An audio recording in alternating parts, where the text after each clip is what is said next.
ଘୋଷଣା ହେଲା ଜିଲ୍ଲା ଯୋଜନା ବୋର୍ଡ଼ ଅଧ୍ୟକ୍ଷ। ତ ଦର୍ଶକ ବନ୍ଧୁ, ତ ବହୁ ଦିନର ଅପେକ୍ଷା ପରେ ଆଜି ରାଜ୍ୟ ସରକାର ଜିଲ୍ଲା ଯୋଜନା ବୋର୍ଡ଼ର ଅଧ୍ୟକ୍ଷ ଘୋଷଣା କରିଛନ୍ତି। ଜିଲ୍ଲାର ପଞ୍ଚାୟତ ଏବଂ ମ୍ୟୁନିସିପାଲିଟିର କ'ଣ କ'ଣ କାମ ହେଉଛି ବା ଜିଲ୍ଲାର ପ୍ଲାନିଂ କ'ଣ ହେଉଛି, କିପରି କାମ ହେବ ତାହାକୁ ନେଇକି ଗୋଟେ ଯୋଜନା ବୋର୍ଡ଼ ଗଠିତ ହୋଇଥାଏ, ତା'ର ଅଧ୍ୟକ୍ଷ ନିଯୁକ୍ତି ହୋଇଛି। ତ ଆସନ୍ତୁ ଏହା ପଦରେ ସରକାର ତରଫରୁ ସୂଚନା ଓ ଲୋକ ସମ୍ପର୍କ ବିଭାଗ ତରଫରୁ ତ ବିଜ୍ଞପ୍ତି ଜାରି ହୋଇଛି। ମୁଁ ଆପଣଙ୍କୁ ଡିଷ୍ଟ୍ରିକ୍ଟ ଆଜି ଆପଣଙ୍କୁ କହିବି କିଏ କେଉଁ ଜିଲ୍ଲାର ଆପଣ ଅଧ୍ୟକ୍ଷ ନିଯୁକ୍ତି ହୋଇଛନ୍ତି। ଆସନ୍ତୁ ଆପଣଙ୍କୁ ମୁଁ ଦେଖାଉଛି। ତ ପ୍ରଥମରେ ଦେଖନ୍ତୁ, ଇଏ ହେଉଛି ଆପଣଙ୍କର ଗଭର୍ଣ୍ଣମେଣ୍ଟ ଅଫ୍ ଓଡ଼ିଶା ତରଫରୁ ଆପଣଙ୍କର ସୂଚନା ଓ ଲୋକ ସମ୍ପର୍କ ବିଭାଗ ତରଫରୁ ଆପଣଙ୍କର ଜାରି ହୋଇଛି list of district planning committee. ତ ପ୍ରଥମେ ଦେଖିବା, ପ୍ରଥମେ ହେଉଛି 1 ନମ୍ବର ହେଉଛି ଆପଣଙ୍କର ଶ୍ରୀ ଅଶୋକ ମହାନ୍ତି ଅନୁଗୁଳରେ ଆପଣଙ୍କର ସେ ଆପଏଣ୍ଟ ହୋଇଛନ୍ତି। ଶ୍ରୀ ଲକ୍ଷ୍ମଣ ବାଗ ବଲାଙ୍ଗୀର, ପଦ୍ମଲୋଚନ ପଣ୍ଡା ବାଲେଶ୍ୱର, ଅଶ୍ୱିନୀ କୁମାର ଷଡ଼ଙ୍ଗୀ ବରଗଡ଼। 5 ଆପଣଙ୍କର ଶ୍ରୀ ସୀତାଂଶୁ ଶେଖର ମହାପାତ୍ର ଭଦ୍ରକ। 6 ହେଉଛି ଶ୍ରୀ ଶ୍ରୀ କହ୍ନେଇଚରଣ ଡାଙ୍ଗ ବୌଦ୍ଧ। 6 ହେଉଛି ଶ୍ରୀ ଛବି ମଲ୍ଲିକ କଟକ। 8 ହେଉଛି Shri Suresh Pujari minister revenue disaster management ମନ୍ତ୍ରୀ ଅଛନ୍ତି ଦେଓଗଡ଼। 9 ହେଉଛି ଆପଣଙ୍କର ସୀମାରାଣୀ ନାୟକ ଢେଙ୍କାନାଳ। ଆପଣଙ୍କର 10 ହେଉଛି ଶ୍ରୀ ପୃଥ୍ୱୀରାଜ ହରିଚନ୍ଦନ ମିନିଷ୍ଟର ଗଜପତି। 11 ହେଉଛି ଶ୍ରୀ ପୂର୍ଣ୍ଣଚନ୍ଦ୍ର ସେଠୀ ଗଞ୍ଜାମ।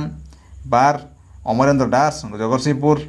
13 ହେଉଛି ଆକାଶ ଦାସ ନାୟକ ଯାଜପୁର। ଆଉ 14 ହେଉଛି ଶ୍ରୀ ଟଙ୍କଧର ତ୍ରିପାଠୀ ଝାରସୁଗୁଡ଼ା।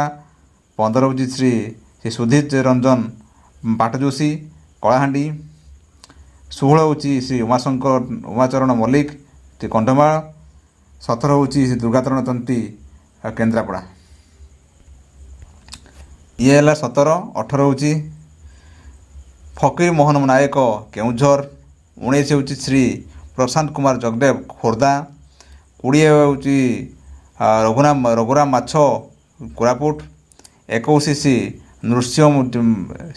ନୃସିଂହ ମାଡ଼କାମୀ ମାଲକାନଗିରି। 22 ହେଉଛି ଭାସ୍କର ମଢ଼େଇ ମୟୂରଭଞ୍ଜ। 23 ହେଉଛି ଗୌରୀଶଙ୍କର ମାଝୀ ନବରଙ୍ଗପୁର। 24 ହେଉଛି ଦୁଷ୍ମନ୍ତ କୁମାର ସ୍ୱାଇଁ ନୟାଗଡ଼। 25 ହେଉଛି ଜୟ ଢୋଲକିଆ ନୂଆପଡ଼ା। 26 ହେଉଛି ଓମ୍ ପ୍ରକାଶ ମିଶ୍ର ପୁରୀ।